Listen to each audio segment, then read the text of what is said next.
Hello BookTube, my name is Elizabeth and I read bouquins and books, and this is the Moody Book Tag.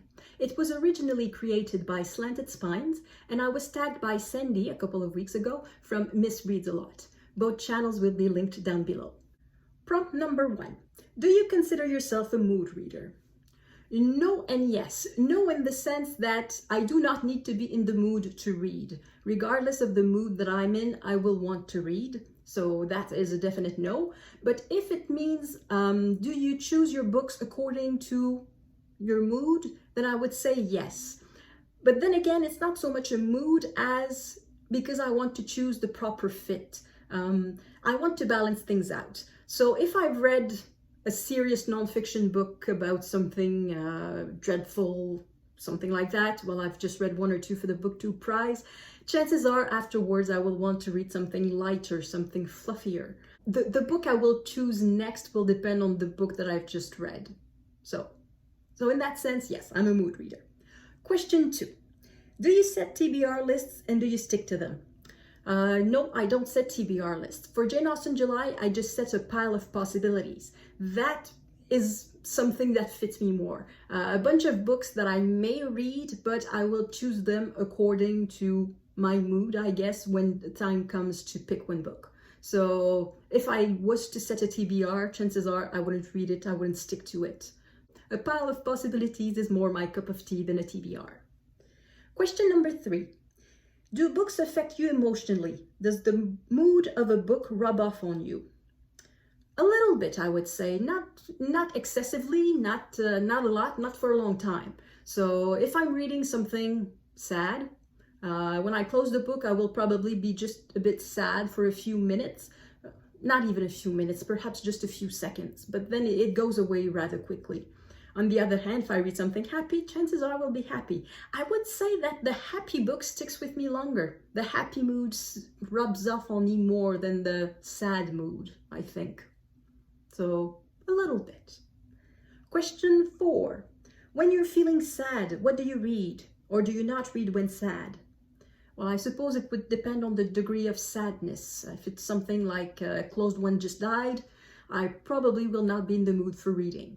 But if it's just no good reason sad or something bad happened at work, I'm a bit sad, I will read nevertheless. And I have to say, I am not sad very often, so I don't have a lot of examples to give. But I think I would probably not be tempted to read something sad. I would probably go for something light. But if I was really sad, probably the something light would not cheer me up. So I would probably go for something neutral, I think. I would go for some nonfiction about some neutral subject like nature, for example. So it's not necessarily happy, it's not necessarily sad, it's just what it is. So I think I would probably go for something neutral if I was sad. Question 5. Most often, do you use reading to escape, to learn, or to critically reflect? I would say a little bit of the 3. To escape, not because my life is miserable, but just because sometimes it's nice to look at what's out there, just to get out of yourself, just to get out of my own head. So in that sense, I would say it's to escape. But it's also to learn. That's one of the main reasons I read nonfiction. It's to learn new things. And to critically reflect. Do I critically reflect? I think I do critically reflect, but it's not necessarily a purpose. I don't pick up a book to say, I will critically reflect. I think it happens, but it's not necessarily a purpose. Yeah, I would say the main purpose is to escape, because my life is boring, so I just open a book and then I find something interesting, and then I can learn and critically reflect from the book. So all 3, I would say. Prompt number 6. What is a book that made you laugh out loud? Actually, many books made me laugh out loud. One of the latest was Bill Bryson, The Road to Little Dribbling. The part that made me laugh out loud was when he explained how the roads are numbered in Great Britain.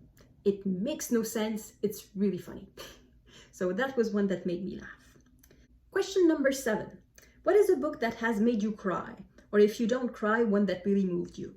I do cry. Not a lot. It's rare that I will cry buckets of tears. It's just a few tears here and there. One that I remember made me cry a lot, and I think it was the first time I cried reading a book. It was Emily of the New Moon by Lucy Maud Montgomery.